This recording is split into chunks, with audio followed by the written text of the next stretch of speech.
Você sabia que, na prática, muitos contratos de estágio acabam sendo vínculo empregatício disfarçado? Se o estagiário está cumprindo a carga horária como qualquer outro funcionário, recebendo ordens diretas e sem supervisão pedagógica, o risco de uma ação trabalhista é real. E é justamente aí onde o advogado pode atuar, transformando uma situação irregular na garantia dos direitos daquele profissional. Nesse vídeo eu vou te mostrar quais são os requisitos legais para um contrato de estágio ser válido, o que a jurisprudência tem decidido sobre o tema, como identificar fraudes disfarçadas de contrato de estágio, o que você deve pedir numa reclamatória com reconhecimento de vínculo empregatício pela CLT e ainda casos práticos com exemplos reais de honorários recebidos. E uma dica de ouro: sabe qual setor tem mais irregularidades com contratos de estágio no Brasil? O bancário. E nesse caso, as ações podem chegar nas casas das dezenas de milhares. Se esse assunto faz parte da sua atuação ou você quer começar a atuar nessa frente, já se inscreve no canal do Cálculo Jurídico para receber outros vídeos de casos práticos como esse. Para começar, a gente vai ver juntos aqui então como os tribunais têm tratado esse tipo de caso. A primeira decisão que eu trouxe para a gente ver juntos é essa aqui, TRT 6. Estagiária tem relação de emprego reconhecida com a empresa de RH. A estagiária ajuizou a ação trabalhista objetivando a nulidade do contrato de estágio e o reconhecimento da relação de emprego. Ela alegou que a carga horária do estágio ultrapassava em 3 horas a carga horária prevista contratualmente. A turma proveu o recurso da estagiária com o fim de reformar a sentença, declarar a nulidade do contrato de estágio, reconhecer o vínculo de emprego e determinar o retorno do processo ao juízo de origem. Viu só? A carga horária do estágio é um dos principais pontos onde as empresas deixam de respeitar o contrato de estágio ali, exigindo a realização de horas extras habituais, né? Motivo que já é suficiente, então, para pedir o reconhecimento do vínculo, como a gente acabou de ver. Agora vamos ver uma segunda decisão sobre isso. Estagiário consegue vínculo empregatício com o banco por desvio de finalidade. O relator do recurso entendeu que não havia complementação da formação escolar, pois o trabalhador foi meramente inserido no modo de produção da agência bancária, sem nenhum compromisso com a apresentação das noções práticas acerca da teoria desenvolvida na universidade. Dessa decisão, então, a gente pode captar uma informação muito importante, né? O estágio não é um simples contrato de trabalho. A finalidade dele não é só inserir o profissional no mercado de trabalho, mas tem também um caráter pedagógico ali, né? Para que ele possa ver na prática o que ele está aprendendo na teoria na sala de aula. E se isso não acontecer, então, há um desvirtuamento do contrato de estágio e pode ser exigido também o reconhecimento do vínculo empregatício. Para completar, eu trouxe mais uma notícia interessante para a gente ver juntos aqui. Vamos lá. TRT1 declara inidoneidade de estágio e reconhece vínculo. O recurso ordinário foi interposto pela reclamante, impugnando a sentença parcialmente procedente, requerendo a declaração de nulidade do contrato de estágio e o reconhecimento do vínculo de emprego. Ela afirmou que não havia qualquer representante da instituição de ensino acompanhando suas atividades, o que reforça o desvirtuamento do contrato de estágio. No caso, então, a turma do TRT verificou a ausência de documento relacionado ao período do contrato de estágio, ausência do termo de compromisso de estágio, do comprovante de matrícula e a frequência regular da autora em curso de educação superior, a comprovação do efetivo acompanhamento por supervisor, cópias do relatório das atividades, nenhum documento que comprovasse o acompanhamento do estágio. Assim, a turma destacou que, tratando-se de um contrato solene e formal, deve preencher os requisitos previstos em lei, o que não ocorreu no presente caso. Com essa decisão, a gente vê, então, mais um requisito para validação do contrato de estágio, o acompanhamento por parte da contratante. Nesse caso, então, a empresa não acompanhava as atividades desenvolvidas pela estagiária, não exigiu dela o comprovante de matrícula e de frequência regular em curso de educação superior, algo que ela devia ter feito, né? Então, de fato, não havia um contrato de estágio formalmente regular funcionando ali entre as duas partes. Enfim, foram inúmeras irregularidades que demonstraram a falta de acompanhamento da contratante, que está totalmente aquém da finalidade de um contrato de estágio que tem como escopo principal a formação profissional desse estagiário, com uma finalidade pedagógica e de aprendizado, nas palavras do próprio desembargador do caso. Agora que a gente falou brevemente sobre como os tribunais têm encarado esse tema, a gente vai ver juntos como atuar nesse tipo de ação. Vamos lá? Quando você se deparar, então, com um caso de contrato de estágio, que na prática é um estagiário que na prática atuava como empregado, com subordinação, jornada fixa e sem supervisão educacional, a ação recomendada vai ser uma reclamatória trabalhista com pedido de reconhecimento de vínculo empregatício. A base da sua ação vão ser os artigos da CLT e também a Lei do Estágio, a Lei 11.788 de 2008. Como a gente estava falando agora há pouco sobre requisitos para validade do contrato de estágio, a Lei do Estágio traz requisitos claros ali de como isso deve funcionar. E a gente vai ver juntos agora. Se esses requisitos não forem cumpridos, o contrato vai ser considerado nulo, então, né? E a relação jurídica passa a ser a de emprego, com todos os direitos previstos ali na CLT e pela convenção coletiva. É bom a gente não se esquecer disso quando a gente for pedir o reconhecimento do vínculo. O artigo 3º da Lei do Estágio traz esses principais requisitos do contrato. Vamos ver juntos. Artigo 3º. O estagiário, tanto na hipótese do parágrafo 1º do artigo 2º desta lei, quanto na prevista no parágrafo 2º do mesmo dispositivo, não cria vínculo empregatício de qualquer natureza, observados os seguintes requisitos. Primeiro, então, matrícula e frequência regular do educando, seja em curso de educação superior, que é o mais comum, ou educação profissional, ou de ensino médio, dependendo do tipo de estágio que está sendo feito ali. Celebração do termo de compromisso entre o educando, a parte concedente do estágio e a instituição de ensino. Então, a gente está falando de um contrato aqui que tem 3 partes: o estagiário sendo contratado, a instituição de ensino a qual ele está vinculado e a empresa que vai conceder o estágio ali para ele. E o terceiro, compatibilidade entre as atividades desenvolvidas no estágio e aquelas previstas no termo de compromisso. Então, tudo que tiver ali no termo do compromisso do estágio tem que ser o que, de fato, o estagiário vai fazer ali na empresa. Ainda nesse artigo, a gente vai ver agora os parágrafos. Parágrafo 1º. O estágio, como ato educativo escolar supervisionado, deverá ter acompanhamento efetivo pelo professor orientador da instituição de ensino e por supervisor da parte concedente. O descumprimento de qualquer dos incisos desse artigo ou de qualquer obrigação contida no termo do compromisso caracteriza vínculo de emprego do educando com a parte concedente. Além desses que o artigo 3º traz, a gente tem alguns outros direitos estagiários que estão previstos também na lei do estágio, que não podem ser ali desconfigurados. Vamos ver juntos também alguns deles. O primeiro que eu trouxe aqui pra gente ver juntos é sobre a jornada de trabalho. Ela é definida no termo de compromisso do estágio, né, e não pode ultrapassar de 4 horas diárias ou 20 horas semanais para estudantes de educação especial e aqueles que estão nos anos finais do ensino fundamental. O mais comum, que é de 6 horas diárias e 30 horas semanais no caso de estudante de educação superior ou de profissional de nível médio e de ensino médio regular, e 40 horas semanais para estágios relativos a cursos que alternam entre teoria e prática nos períodos em que não estão programadas, então, as atividades presenciais. Mas um requisito importante é que esse estágio não pode ultrapassar 2 anos para a mesma parte concedente, com exceção de quando o estagiário é pessoa com deficiência. Por último, um outro requisito obrigatório é a contratação de seguro contra acidentes pessoais feita pela parte contratante, né, pela parte concedente do estágio. Em resumo, então, os requisitos são: vínculo com a instituição de ensino com matrícula e frequência comprovadas, termo de compromisso de estágio assinado entre as 3 partes, a supervisão efetiva de um profissional da área, atividades compatíveis com o plano pedagógico do curso, carga horária compatível com o turno escolar também, e duração limitada com o objetivo ali formativo. Se faltar qualquer um desses requisitos, especialmente a supervisão pedagógica ou a existência de um verdadeiro contrato educacional, a gente está diante então de uma possibilidade de pedido de reconhecimento de vínculo empregatício. E desse vínculo empregatício, o que isso vai gerar para o seu cliente? O que a gente pode pedir? São inúmeras coisas. Esse rol aqui não vai ser taxativo, eu vou dar exemplo, mas a gente tem uma infinidade de coisas que poderiam ser enquadradas aqui, porque a gente vai equiparar esse estagiário a um empregado CLT qualquer da empresa. E então, diante disso, a gente vai poder pedir, então, registro na CTPS desde o início da relação de trabalho, recolhimento de FGTS, férias mais o terço constitucional, 13º salário, pagamento de horas extras, caso ele tenha feito horas extras, verbas rescisórias com aviso prévio, saldo de salário, multas por atraso no pagamento, a multa de 40% da FGTS em caso de dispensa sem justa causa, seguro-desemprego, se o seu cliente preencheu os requisitos, uma equiparação salarial com outros funcionários da empresa, se o seu cliente também preencheu os requisitos, diferenças de salário para o mínimo ou para o piso da categoria, no caso de convenção coletiva, se o seu cliente também preencher ali os requisitos para isso. Enfim, todo e qualquer direito que tiver previsto em convenção coletiva ou direitos e benefícios concedidos ali também por liberalidade da empresa para os outros funcionários. Um exemplo, se a empresa fazia o pagamento de distribuição de lucros e resultados para os trabalhadores ali a cada 6 meses, né,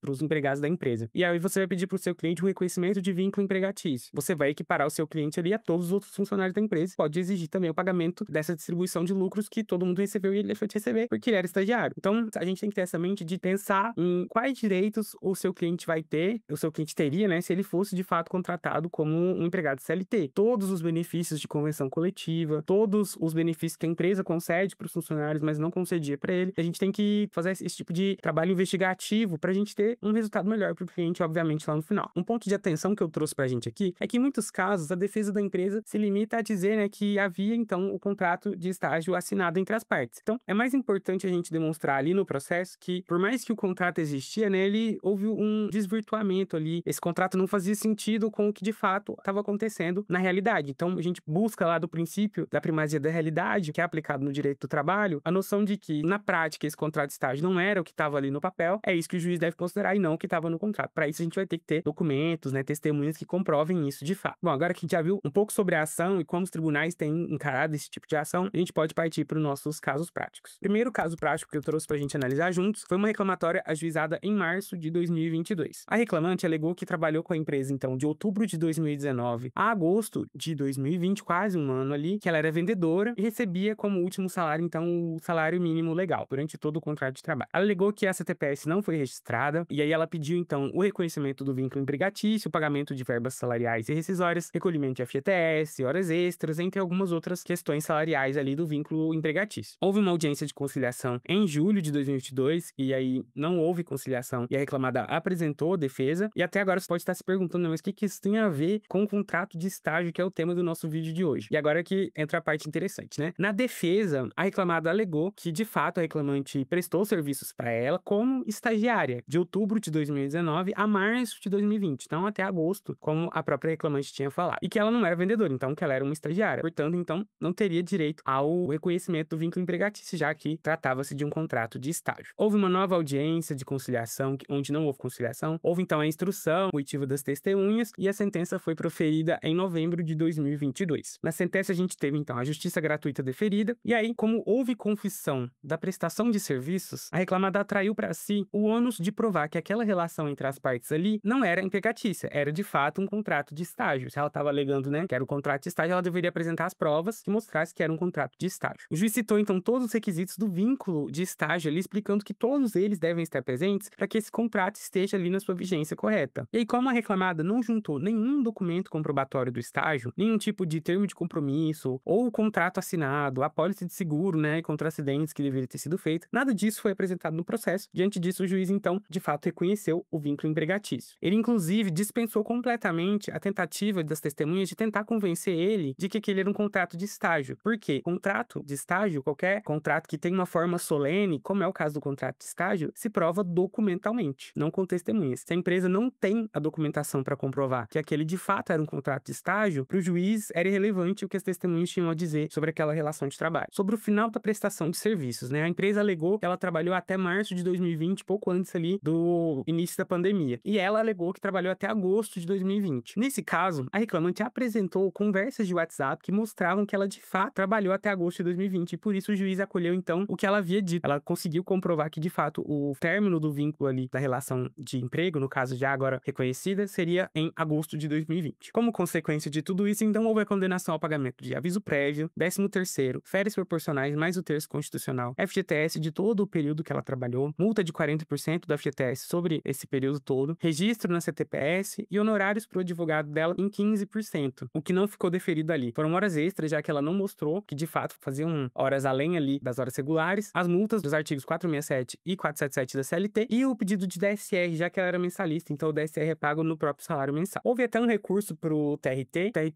proferiu decisão em maio de 2023, ele conheceu o recurso, mas no mérito negou por unanimidade ali, de fato, reforçando inclusive o que o juiz trouxe ali de que o contrato de estágio é um contrato solene que é provado documentalmente, o que não aconteceu no caso. Os cálculos foram liquidados e o pagamento foi realizado então em setembro de 2023. Para esse caso, a fundamentação técnica que seria o próprio artigo 818 da CLT, que traz o seguinte, ó, o ônus da prova incumbe ao reclamado quanto à existência de fato impeditivo, modificativo ou extintivo do direito do reclamante. Além desse artigo, o juiz citou também a súmula 212 do TST. Vamos dar uma olhada nela juntos? O ônus de provar o término do contrato de trabalho, quando negados a prestação de serviço e o despedimento, é do empregador, pois o princípio da continuidade da relação de emprego constitui presunção favorável ao empregado. Então, aqui a gente está falando daquele término que a empresa disse que foi em março e que a empregada disse que foi em agosto. Cabia à empresa provar que, de fato, o término foi em março, coisa que ela não conseguiu fazer também, e a reclamante ainda apresentou provas de que, na verdade, né, o vínculo tinha sido encerrado em agosto. Trouxe um trecho da sentença também pra gente ver juntos, vamos ver. A reclamada alega que firmou o contrato de estágio com o reclamante, mas não juntou aos autos nenhuma documentação alusiva à formalidade desse tipo de contratação. O termo de convênio com instituição de ensino, termo de compromisso, relatório de avaliação, seguro contra acidente de trabalho do estagiário, etc. Nada. Assim, presume-se caracterizado o vínculo de emprego, presunção legal contida no parágrafo 2º do artigo 3º, né, a lei do estágio, que a gente comentou já também, a gente viu essa lei mais cedo. Aí no final o juiz diz ali, né, ocorre que o contrato de estágio se prova documentalmente, conforme acima já analisado, desqualificando ali por completo os depoimentos das duas testemunhas. Eu reproduzi esse cálculo aqui no cálculo jurídico para a gente ver como ficou o líquido do reclamante e os valores dos honorários do advogado. Aqui a gente pode ver que o líquido para o reclamante então ficou em R$ 6.500, ele recebeu todas aquelas verbas que foram deferidas, né, aviso prévio, verbas rescisórias e o recolhimento do FGTS, e para o advogado ficaram honorários ali de R$ 994, quase R$ 1.000 de honorários sucumbenciais. Ele ainda vai ter os honorários contratuais, que a gente vai falar já já. Assim que a gente finalizar o caso 2, a gente vai para os honorários e eu vou falar um pouquinho mais sobre sobre os tipos de honorários que podem ser cobrados, como cobrar esses honorários, né? Quanto poderiam chegar esses honorários nos casos, tanto o caso 1 quanto o caso 2, a gente vai ver já já. Antes da gente ir pro caso 2, eu queria trazer um ponto de atenção importante aqui pro caso 1. Nesse caso, eu vi que o advogado não foi atrás da convenção coletiva da categoria para exigir ali diferenças de salário, piso salarial, benefícios que eram previstos na categoria da convenção coletiva. É bem comum da gente ver colegas fazendo isso, né? Deixando para trás esses direitos, poderiam agregar ali no final tanto os valores que seu cliente tem para receber, quanto os honorários também que você vai ter no fim da ação. Muitas vezes a gente fica bem focado em tentar comprovar o vínculo empregatício e acaba se esquecendo um pouco de tudo aquilo ali que o vínculo empregatício gera para o seu cliente, né? Não é só o recolhimento de FGTS e o 13º e férias. A gente tem uma série de benefícios que podem estar previstos ali na convenção coletiva que o seu cliente teria direito também. Nesse exemplo, eu fiz uma consulta rápida à convenção coletiva e encontrei, por exemplo, um reajuste salarial que essa pessoa teria em maio de 2020, auxílio alimentação de R$ 28 por dia que ela poderia ter exigido, jornada máxima de 40 horas da semana e não 44, que foi o que o juiz analisou ali na hora de ver as horas extras, uma multa de 5% do piso da categoria por descumprimento de cada cláusula da convenção. Então teria uma série de outras coisas ali de previsão na convenção coletiva que o advogado podia ter inserido. Só o auxílio alimentação de R$ 28 por dia nesses quase um ano que ela trabalhou, né, foram 10 meses, seria mais de R$ 6.000 a mais ali no final para ela receber. Bom, vamos agora pro caso 2 então. A reclamatória nesse caso foi ajuizada em julho de 2022 e aí a primeira coisa que o reclamante trouxe aqui, né,